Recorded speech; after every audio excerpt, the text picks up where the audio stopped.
సౌలు దగ్గర ఉన్న వారు దావీదు దగ్గరకు వచ్చిన వారంట వాళ్ళు సమర్థులు, యుద్ధ ప్రావీణ్యం గలవారు, కుడి చేతలో ఒడిసలు విసరగలవారు, కుడి చేతలో ఈటి విసరగలవారు. అంటే రెండు చేతులతో ఆయుధాలు పట్టుకునేవారు వాళ్ళు. ఒక పక్క ప్రార్థన ఉంది, ఒక వాక్యం ఉంది. ఒక పక్క ప్రార్థన ఉంది, ఒక పక్క వాక్యం ఉంది. దేవుడి స్తోత్రం కలుగునిగా. ఈ అనుభవం సంఘానికి వచ్చినప్పుడు క్రీస్తు పక్షంగా నిలబడే సైనికుడు అవుతావు నువ్వు. అప్పుడు నిన్ను చూసి అపవాది పారిపోతాడు. నీకు దేవుడి యొక్క ఆనందము సమాధానము దొరుకుతుంది. దేవుడి స్తోత్రం కలుగునిగా. హల్లెలూయా. ప్రియమైన దేవుని బిడ్డలారా, ఈ రోజు మరొక మాట మీకు తెలియజేస్తున్నాను. చూడమ్మా, దినవృత్తాంతాల గ్రంథం, దినవృత్తాంతాలు 12:15. క్షమించండి, అది కూడా చెప్పేశారు కదా, అది కూడా చెప్పేశారు. 8వ మొదటి దినవృత్తాంతాలు 12:8. దానియేలులో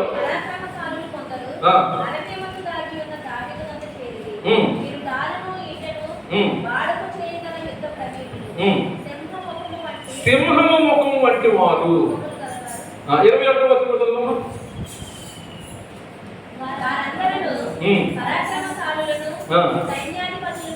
చాలండి. హల్లెలూయా. చూడండి, సౌలు దగ్గర నుంచి దావీదు పక్షంగా చేరిన వారికి ఉన్న నియమం, వాళ్ళు అలాంటి వాడి సింహం ముఖం కలిగిన వారు. దేవుడి స్తోత్రం కలిగిన సింహం దేనికి సాదృశ్యం?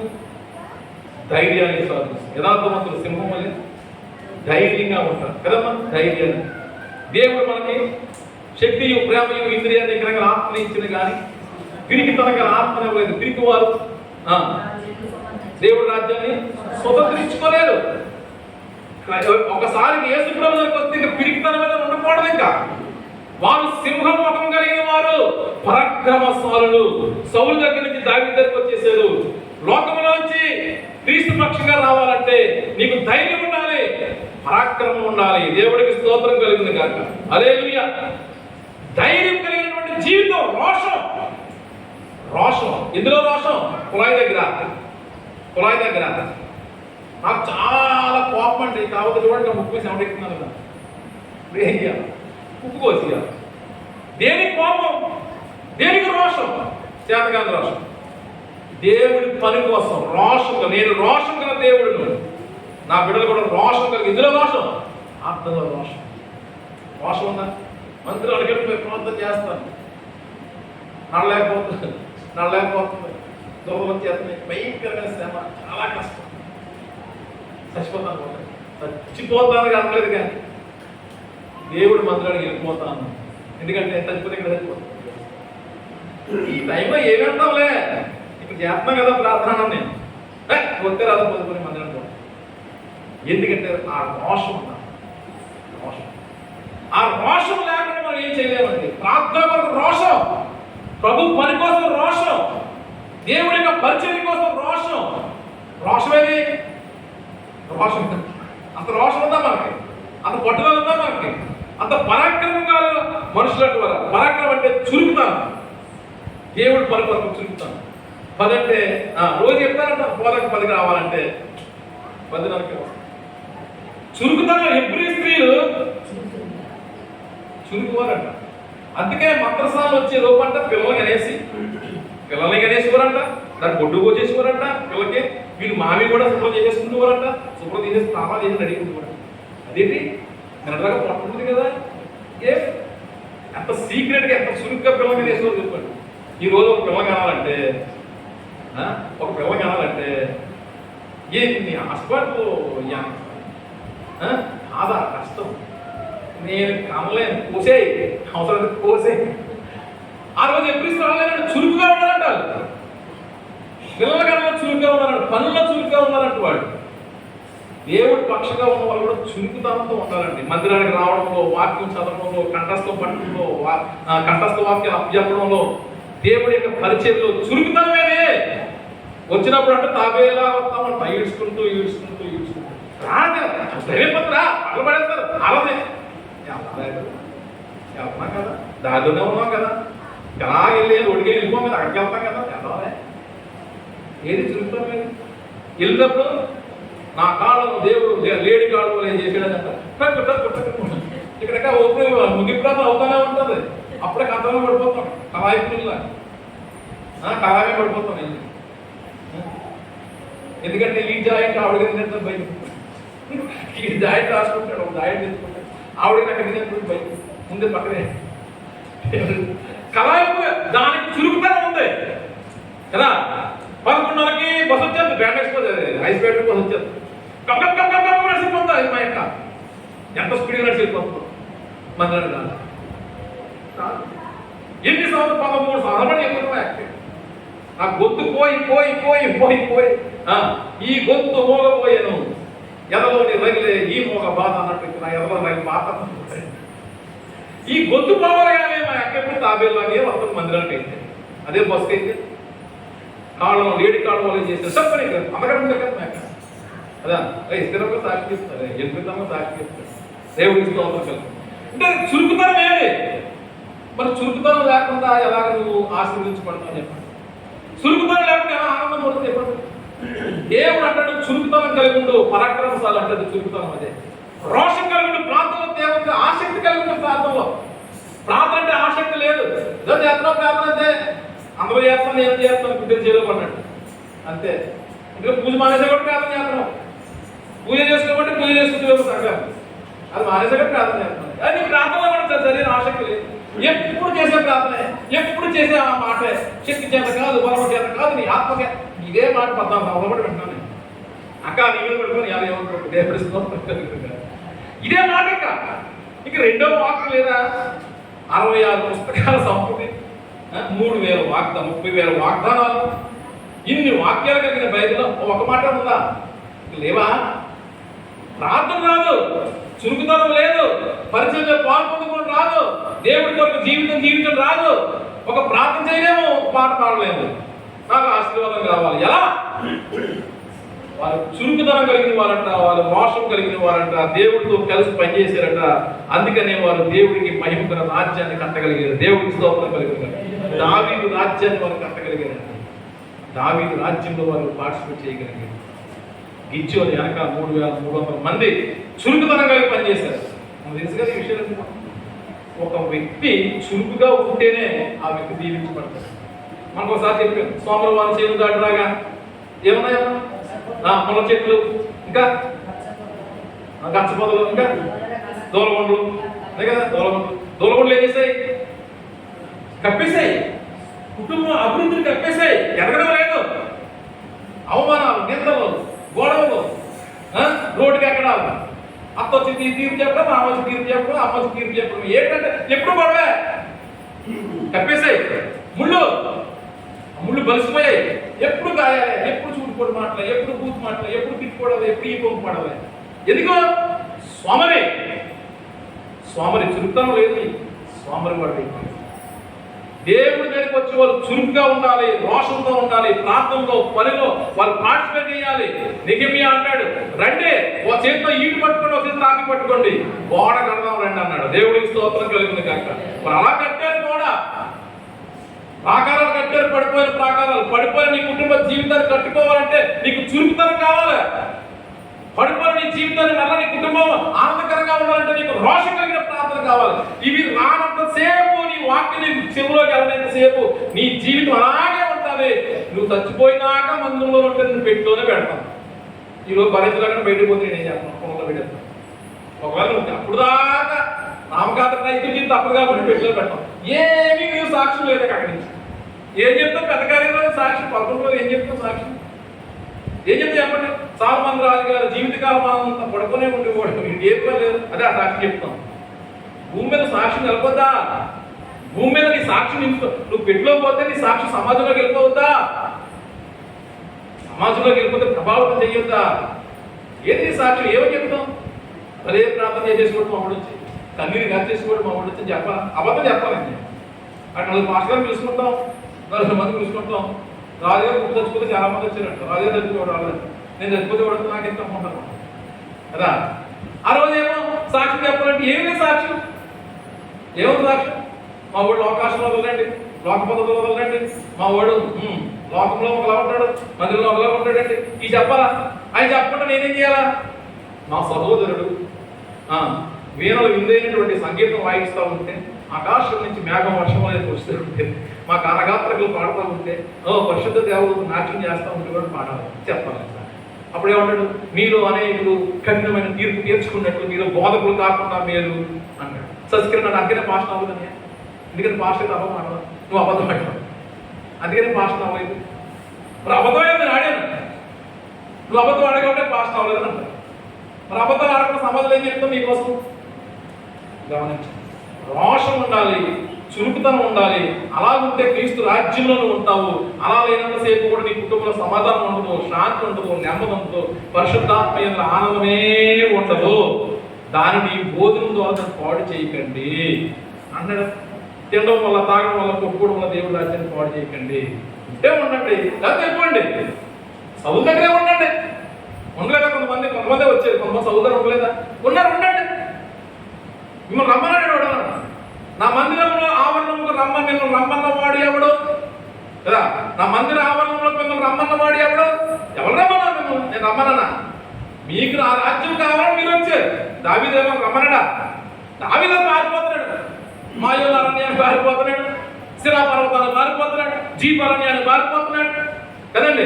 వాళ్ళు వచ్చారు, అదుల్లాహోకి వచ్చారు, వాళ్ళు దావీదే వెతుక్కొని వచ్చారు. ఈ రోజు ప్రభు దగ్గరకు వచ్చావు, ప్రభు దగ్గర ఏదో పొందుకోవాలని వచ్చావు. వచ్చిందని మీరు వాక్యానుసారంగా జీవించాలి కదా, ఒక ప్రత్యేకమైన జీవితం జీవించాలి కదా, దేవుడు వాక్యంలో ప్రార్థనలో పట్టుదల కలిగి ఉంటారు కదా, చురుకుతనం కలిగి ఉంటారు కదా. ఎవరు ఏమైనా సరే, ఎంతైనా సరే, నా ప్రాణం ఎంతమాత్రం నాకు ప్రియమైంది కాదు, ప్రభువే నాకు కావాలి, సచ్చినా బతికిన ప్రభు కోసం పోతున్న తీర్మానం, నిబంధన కావాలి కదా. అలా వచ్చారు కాబట్టికే దావీదుకు రాజ్యం స్థిరపరచబడింది. అలా వస్తే నీ క్రీస్తు రాజ్యం నీ కుటుంబంలో ఉంటుంది. అప్పుడే ఆశీర్వాదము. దేవుడికి స్తోత్రం కలుగుతుంది. హల్లెలూయా. 3వ మాట చూద్దాం, క్షమించండి, 6వ మాట.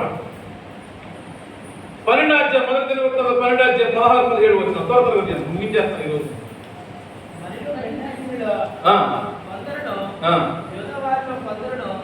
దావీదు తాగిన స్థలముకు వచ్చిరి. దావీదు బయలుదేరి వారు ఎదురుగా పోగా పోయి వారితో ఇట్లనెను, మీరు సమాధానం కలిగి నాకు సహాయం చేయుటకై నా ఎదుటి వచ్చి ఎడల నా హృదయము మీతో అతి ఉండెను. చాలండి, హల్లెలూయా. చూడండి, సౌలు దగ్గర నుంచి దావీదు దగ్గరికి వచ్చిన వారు ఎలా వచ్చారంటే ఒక నిబంధన ఉంది వాళ్ళకి. దావీదు చెప్తున్నాడు, మీరు నాకు సహాయం చేయడానికి వచ్చారు కదండి. నాకు సహాయం చేయడానికి వచ్చినప్పుడు మీరు అదే భావంతో ఉంటే నా హృదయం మీతో కలిసి ఉంటుంది. లేదనుకోండి, నేను మిమ్మల్ని కలిసి ఉంటాను. ఇద్దరు సమ్మతించి కూడి నడవగలమా? నడవలేదు. మీరు నాకు సహాయం చేయడానికి వచ్చారు. వచ్చిన ఏం చేయాలి? నాకు అంకిత భావంతో ఉండాలి. దేవుడి స్తోత్రం కలిగింది కానీ యేసుక్రీస్తు వరకు వచ్చాను, ఎలా ఉండాలి? అంకిత భావంతో ఉండాలి. లాయిడ్ అంటే అంకిత భావం. దేవుడి స్తోత్రం కలిగింది. హల్లెలూయా. లాయిడ్గా ఉండాలి, అంకిత భావంతో ఉండాలి. అంటే అర్థం ఏంటంటే, ఏ దావీదు దగ్గరికి వచ్చి మళ్ళా దావీదు యొక్క గుట్టు, దావీదు యొక్క ఆ వెళ్ళే ప్రయాణాలు మళ్ళీ సౌలుకి అందించేవారుగా ఉండకూడదు. అర్థమైందా? వచ్చేము అంటే దావీదుతోనే ఉండాలి, కానీ వచ్చి మళ్ళీ సౌలుకి సమాచారం ఇచ్చి దావీదు ప్రాణానికి హాని చేసేవారుగా ఉండకూడదు. యేసు ప్రభువుకి వచ్చామంటే యేసు ప్రభువులోనే ఉండాలి. యేసు ప్రభు వాక్యంలోనే సంఘాన్ని కట్టబట్టుగా ఉండాలి. సంఘమే నా కుటుంబము, యేసు ప్రభు మా తండ్రి, సంఘమే మా యొక్క జీవితం, సంఘంతో ముడిపడి ఉన్నాము, ఏ కార్యక్రమంలో సంఘంతో ఉంటాము అని సంఘంతో అంటకట్టబడి ఉండాలి. యేసుతో అంటకట్టబడి ఉండాలి. ఆయన నిజమైన ద్రాక్షవల్లి, మన తీగలను అంటకట్టబడి ఉండాలి. అంతేగాని ఇక్కడికి వచ్చి మళ్ళా మీ వల్లే కదా నా నామము అన్య జనుల మధ్య దూషించబడుతుంది, నన్ను తిట్టించడానికి వచ్చారా మీరు? ఎందుకు వచ్చారు? నన్ను తిట్టించడానిక? లోకంలో నా నామాన్ని అవమానపరచడానికి వచ్చారా? సంసోను ఎందుకు వచ్చాడు దేవుడి దగ్గరికి? దేవుడి కార్యం చేయడానికి, దేవుడి యుద్ధం చేయడానికి తీసుకున్నాడు సంసోను. అక్కడ ఉండాలి కదా. ఉండకుండా ఏం చేశాడు? తెలియదు ఎప్పుడైతే పాపం చేశాడు, కళ్ళు మీకేసాడు. కళ్ళు మీకేసాడు. వాళ్ళు ఏమంటారు? దాగోను దేవత సంసోనుని మాకు అప్పగించింది అంటే అర్థం ఏంటి? యెహోవా చేతగాని వాడు, మా దేవత గొప్పదే, మా దేవత అప్పగించేసింది. యెహోవా చేతిలో ఉన్నవాడు తీసుకొచ్చి మా దేవత అప్పగించేసింది. యెహోవా చేతగాని వాడు, మా దేవత గొప్పదే అన్నారు వాడు. ఎవరి వల్ల ఆ మాట వచ్చింది? సంసోను వల్లే కదా. అన్ని జనుల మధ్య నా నామం ఎందుకు దూషించబడుతుంది? మీ వల్లే కదా. ఎందుకు యేసుప్రభు దగ్గరికి వెళ్ళినా సరే మీరు యేసుప్రభు యొక్క ఘనమైన కార్యాలు ప్రకటించలేకపోతున్నారు? మీ వల్ల మీరు దేవుడిని నమ్ముకున్నారట. దేవుడిని నమ్ముకున్న వాళ్ళు భలే ఉంటారు, దేవుడిని నమ్ముకున్న వాళ్ళు నీతిగా ఉంటారు, దేవుడిని నమ్ముకున్న వాళ్ళు ఆనందంగా ఉంటారు అని ఇందుకు సమాధానం చెప్పలేకపోతుంది. మన కోసం మనం ఆ నీతిగా అంకిత భావంతో బ్రతకలేదు దేవుడికి. వచ్చి ఇంకా దూషిస్తున్నాం. మన వల్ల పాడే తప్ప లాభం లేదు దేవుడు సంఘానికి. యేసుప్రభు సంఘానికి, యేసుప్రభుకి మన వల్ల పాడే తప్ప లాభం లేదు. లాభం ఉన్న ఒక లాభం జీవించు. నీ సాక్ష్యాన్ని బట్టి, నీ వాక్యాన్ని బట్టి, నీ ప్రవర్తన బట్టి, నీ మాటలను బట్టి ఒక్క వ్యక్తి చేత సాక్షి చెప్పించు. ప్రపంచంలో ఒక్క వ్యక్తి చేత నీ ఇంట్లో సాక్షి చెప్పించు. మా ఆవిడ నచ్చగలుగుతుందండి, దేవదూతండి అని ఒక మాట చెప్పి చెప్పడం ఆయన చెప్పడం. దావీదును చూసి అకిషోరు ఏమన్నా తెలుసా, నీవు మా మధ్యన దైవదూత వలె ఉన్నావన్నాడు. దావీదు గురించి ఆకిషోరు ఎవరు? ఫిలిస్తీయులు కాదు. ఫిలిస్తీయులు ఎవరు? దావీదుకి బద్ధశత్రువులు. ఆ ఫిలిస్తీనే గొలియత్ చెప్పాడు దావీదు. అలాంటి బద్ధశత్రువులు రాదు అంటాడు దావీదునే మా మధ్యన దేవుడు దూతలా కనపడుతున్నావు అన్నాడు. మరి నీ గురించి నాకు సాక్షి ఉందా? దేవుడు దూతలు, మా ఆవిడ దేవుడు దూతండి. తర్వాత లేచి ప్రార్థన చేస్తా ఉంటే మా ఆవిడ మరొక దూతలు అన్నీ ఉంటాయండి బాబు. నేను మంచం మీద చూస్తుంటే అక్కడ అగ్గి కనపడుతుంది, వెలుగు కనపడుతుంది. నేను ఈరోజు చెప్పాడా? ఒకవేళ ప్రార్థన చేయడానికి చేసిన నెమ్మదిగా ఏంటి మాకు గోళ అంటున్నాడు కదా. అంటున్నాడంటే నీ ప్రార్థన ప్రభావం లేదు, నీ ప్రార్థన ఆగలేదు అవన్నీ. అర్థమైందా? అంకిత భావంతో పని చేయట్లేదు. ఏదో చెయ్యాలి అదొక వచ్చింది కదా, లేదా మొక్కలకి దేవుడు ఎక్కువ అనుకుంటాం. తెల్లదా ప్రార్థనలో దేవుడి యొక్క ప్రత్యక్షత అనిపిస్తే, దేవుడి యొక్క సన్నిధి నీ ముందు ఉంటే ప్రకాశవంతమైన వెలుగు మీ ఆయనకి మంచం మీద కనపడుతుంది.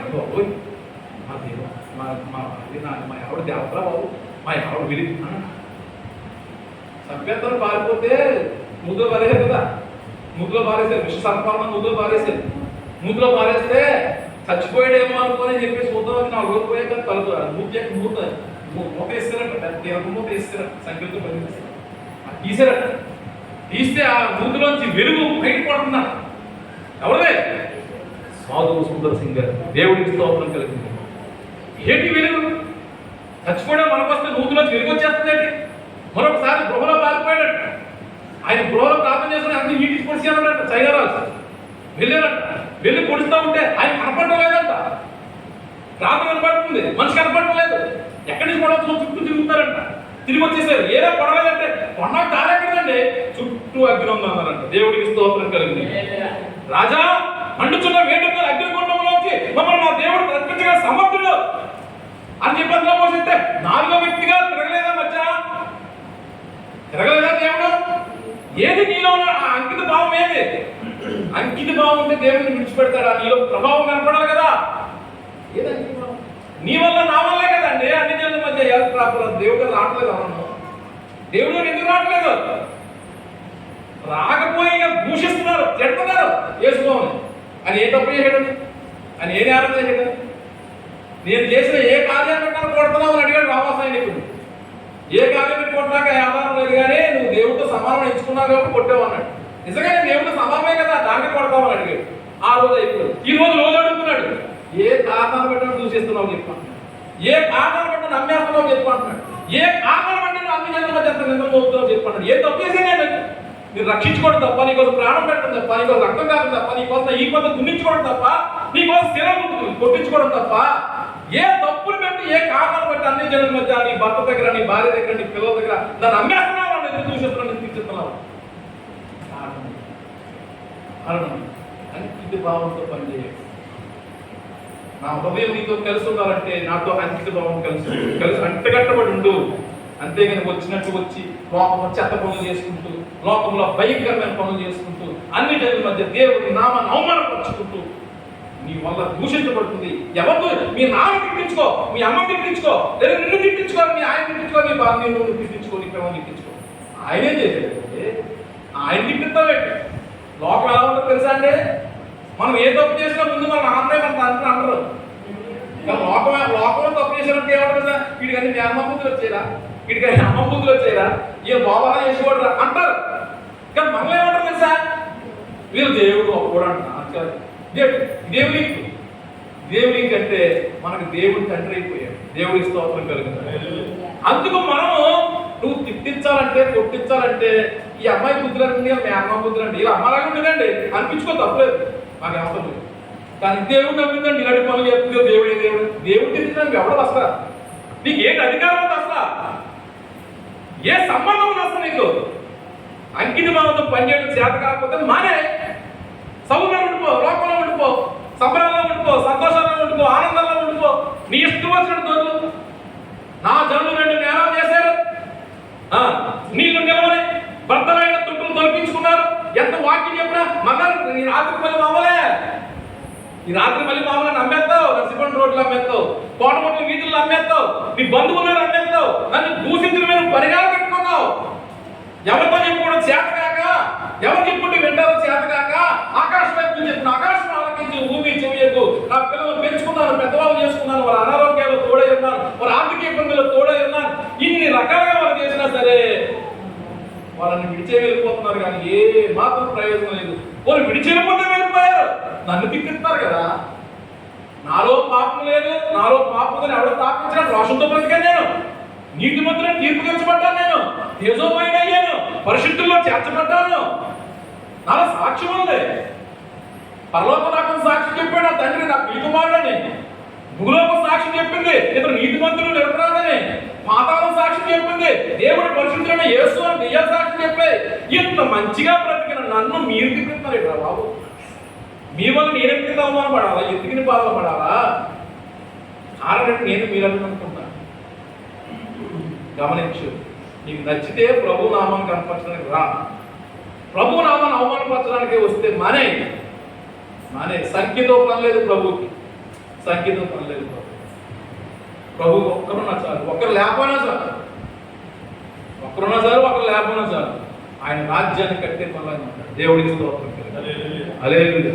నీవు వచ్చి ఎవరిని ఉద్ధరించొద్దు. దయచేసి దేవుడు నామాన్ని అవమానపరచదు. నీ వల్ల దేవుడు నామం అవమానపరిచే పరిస్థితి తెలియదు. ఎందుకంటే నీకు సంబంధం లేని విషయం అది, నీకు చేతకాని విషయం అది. నువ్వు తిట్టించుకోవాలా, అవమానపరచుకో, మీ కుటుంబస్తులు తిట్టించుకో, తప్పలేదు, నాకు సంబంధం లేదు. అంతేగాని ఆయన ఏం చేశాడు? నీతిమంతుడైన దేవుడికి నీ వల్ల నమ్మేసుకొని ఇష్టం వచ్చినట్టు మాట్లాడేసి, ప్రభావం తీసేసుకొని ఇష్టం వచ్చిన పనులు చేసేసి, నీ ఇష్టం వచ్చిన చాటింగ్లు చేసేసి, నీ ఇష్టం వచ్చిన బూతులు మాట్లాడేసి దేవుడిని అవమానపరుస్తావు. జాగ్రత్త. దావీదు అంటాడు, నా పక్షంగా మీరు ఉంటే నా హృదయం మీతో కలిసి ఉంటుంది. మనం పరస్పరము అంకిత భావంతో పనిచేద్దాము. నేను మీతో కలిసి పనిచేస్తాను, మీ నాతో కలిసి పనిచేయండి. రాజ్యాన్ని దేవుడికి స్తోత్రం కలుగుతుంది. మీ నాతో కలిసి పాడాం. నాలో నీవుంటే, నీలో నేనుంటే, ఆత్మీయ అనుభవం, పరిశుద్ధాత్మ అనుభవంలో అభిషేకం పొందినను. దేవుడికి స్తోత్రం కలిగింది. నేను యేసులో ఉండాలి, యేసు నాలో ఉండాలి. అంతే కదా. నీ ప్రేమలో నుండి నన్ను ఎడబాపు వాడేవాడు. శ్రమైనా, హింసైనా, శత్రువైనా నిన్ను నన్ను ఎవరు వేరు చేయలేదు. పాట కాదు గొప్ప. ప్రభువులోనే ఉన్నావా? ప్రభు మలాకితో మాట్లాడేవాడు. నేను తండ్రి అయితే నాకు రావాల్సిన కాలం లేదు. నేను యజమానుడు అయితే నాకు భయపడేవాడు ఎక్కడ? నా మహిమ కొరకు నేను కలుగు చేసుకున్న నా సంగమా ఏది? ఇలా భయమే, ఆ భక్తే, ఆ ప్రార్థనే, ఆ చురుకుతనమే, ఆసక్తి ఏది, తీవ్రత ఏది, ప్రత్యేకత ఏది? వాక్యం ఏది? ప్రార్థనే. ఏమీ లేకుండా వచ్చేసి ప్రభు ప్రభు ప్రభు అంటే మీ భోగేచ్చుల మీద మీరు అడుగుతారని ఎవరా? దేవుడి స్తోత్రం కలిగింది. చివరి మాట మొదటి దినవృత్తాంతాలు 12వ అధ్యాయం 23వ అధ్యాయం.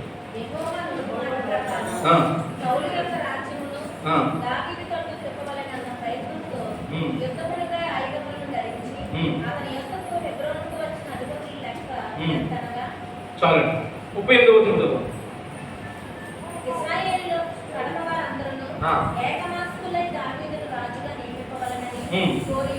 చాలండి. హల్లెలూయా. గమనించండి. చివరిగా సౌలు దగ్గర నుంచి దావీదు దగ్గరికి వచ్చిన వాళ్ళు ఎలా ఉన్నారని తెలుసంటారు? యెహోవా నోటి మాట ప్రకారము. యెహోవా నోటి మాట ప్రకారము ఎలా ఉన్నారు? యెహోవా నోటి మాట ప్రకారము ఐక్యత కలిగి ఉన్నారు. దేవుడికి స్తోత్రం కలిగి ఏక మనస్సు కలిగి ఉన్నారు. సంఘము క్రీస్తు శరీరానికి అతుకుబడిన అవయవాలు. అంతేనా? క్రీస్తు శరీరం అయితే మనందరము అవయవాలు, ఐక్యపరచబడిన వారు, ఒకే హృదయము, ఒకే భావము, ఒకే ఆలోచన, ఒకే తీర్మానం, ఒకే నిబంధన. వేరు నియమాలు ఏమి లేవు.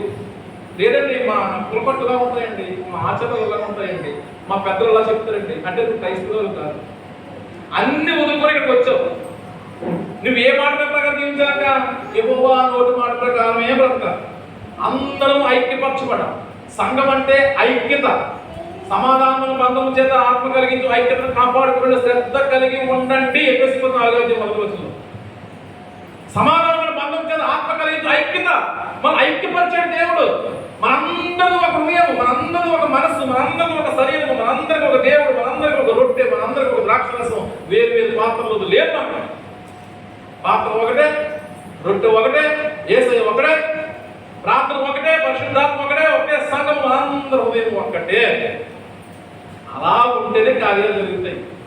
నా మట్టుకు నేను ఏమన్నా తీరిందండి, నా మట్టుకు నేను బోధగలనండి, నా మట్టుకు నాదండి, మా ఆచారాలు వేరండి, మా పొలకొట్లు వేరండి, మా పెద్దలు వేరండి, మాకు సంఘం ఉంటుందండి. నాకు నిజంతో సంఘాలు ఇంకా లేవండి, ఒకటే సంఘం. ఒక సంఘం ఇంకా అంటే వేసుకొని చెప్పండి. మాకు మీకు సంబంధం ఏంటి? నీకు నాకు మైలేంటి? నీకు నాకు మైలేంటి? అన్ని నక్కను పోయావు, నీకు నాకు మైలేంటి? మైలేదు మనకి. ఆ ఆచారాల్లో పొలకొట్టు మనకు లేవు. తప్పు చేసావా మన సంఘంలో కూర్చుకుంటాం, వాళ్ళకి డబ్బులు కట్టబడి అడ్డు మా సంఘం తీసే సంఘంలో తీసేయి, నీకు నాకు పని లేదు. సంఘం తీసే ఒక సంఘం ఉంటుంది. తీసి బాగా అప్పుడే కదా ప్రత్యేక దేవుడికి వచ్చినట్టు. నీకు సంఘమే, నిజ సంఘమే కదా. నోటి మాట ప్రకారము, యెహోవా నోటి మాట ప్రకారము ఐక్యత.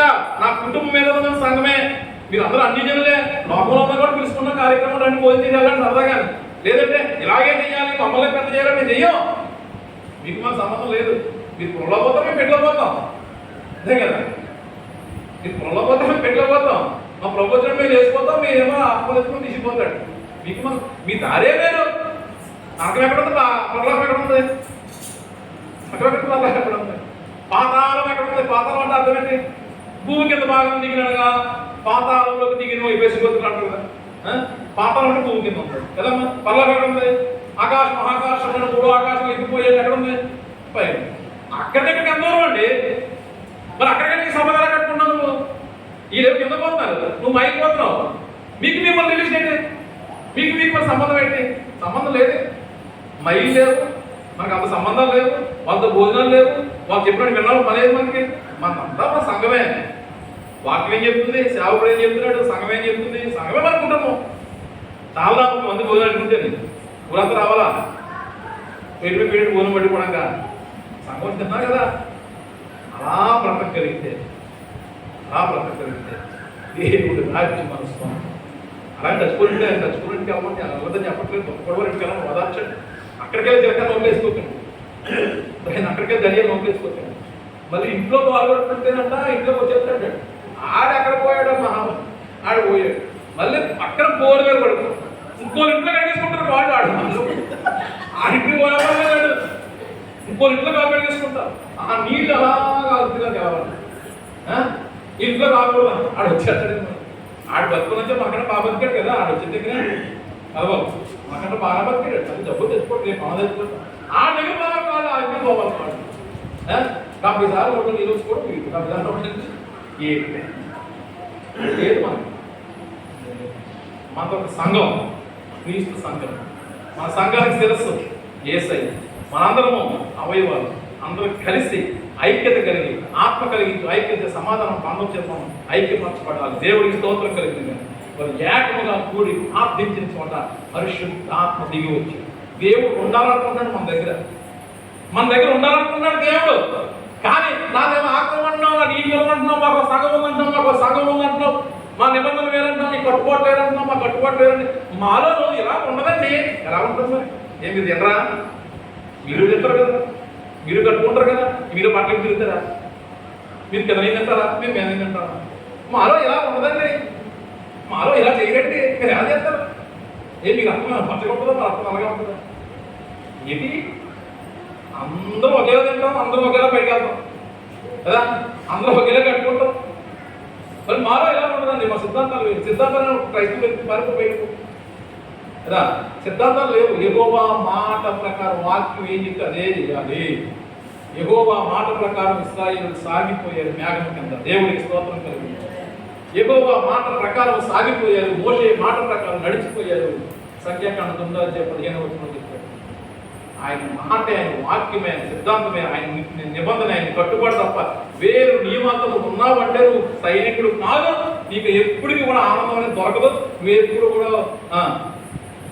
బొగ్గులిపోయి మా మాట బొగ్గులిపోయి మా అవసరం తెలుసా ఇస్తాను బొగ్గులిపోయినాను పచ్చిమొక్కలు వేసాం అనుకోండి ఏం చేస్తుంది పొగొత్తుంటారు దుమ్ము దుమ్ము దుమ్ము ఆడుతుంటారు దేవుడి రాజ్యం లేదో పొగలాగుంటారు హాస్పిటల్ బాగా ఉన్నావు కదా మాట్లాడుతూ నీకు నాకు ఎవరికైనా చెప్పే వాక్యం అంటే దేవుడి రాజ్యంలో ఉంటే రా ఉండవు దేవుడి స్తోత్రం కలిగింది ఆ రాజ్యానికి రావడానికి నియమాలు చెప్తున్నాడు దేవుడు ప్రాక్టీస్లో పెట్టుకుందాం అనుభవంలో పెట్టుకుందాం వాక్యానుసారంగా జీవిద్దాం ఐక్యత కలిగి ఉందాం మీ అందరికీ తల్లి పాస్టర్ మీ అందరికీ తండ్రి పాస్టర్ గారు మనందరికీ సహోదరులు ఇదిగో మనందరికీ సహోదరులు వాళ్ళు వీళ్ళు అందరికీ అసలు కుటుంబం మనందరికీ పరమ తండ్రి యేసయ్య ఆయన వాక్యమే మనకు నిబంధన ఆయన వాక్యమే మనకు నియమం ఆయన వాక్యమే మన మార్గం ఆయన వాక్యమే మన జీవితం ఆయన వాక్యం ద్వారా అందరం కలిసి కూర్చొని ప్రార్థన చేసుకొని ప్రభు కొరకు మన నమ్మకమైనటువంటి జీవితాన్ని దేవుడి యొక్క రాజ్యంలో నీవు నేను ఆ నిత్యమైన ఆనందాన్ని దేవుడికి స్తోత్రం కలిగింది మా రాజ్యము అక్షయమైన రాజ్యం మా రాజ్యం అక్షయమైన రాజ్యము ఆ రాజ్యంలో ఉండాలంటే దాని క్రీస్తు రారాజు అక్కడ కన్నీటి బాష్పబిందువులు ఉండవు అక్కడ దుఃఖము వేదన ఉండదు అక్కడ అనారోగ్యాలు ఉండవు ముసలితనాలు ఉండవు అక్కడ ఆకలి దప్పులు ఉండవు అక్కడ కరెంట్ అయి ఉండవు గొర్రెపిల్లయ్యే దేశమైన వెలుగుగా ఉండి చీకటి అంతా పోయి నీకు జీవితంలో ఆనందాన్ని ఇచ్చే ఆ గొప్ప నీతి గల రాజ్యంలో మనం ఉండాలంటే రండి నేను మీ అందరికి వస్తాను నాకు లోబడి ఉండండి అమ్మోలు గ్రహించండి మీకు సమాధానం పరిశుద్ధాత్మ ఆనందం మీ జీవితంలో ఉంటుంది రావాలంటే రా నేను రాలేనంటే మీకు నియమాలు పాటించలేనంటే మానేసినా పర్వాలేదు దేవుడు మాకు అవమానపరచుకోడు దేవుడు మాకు జీవిస్తున్నాడు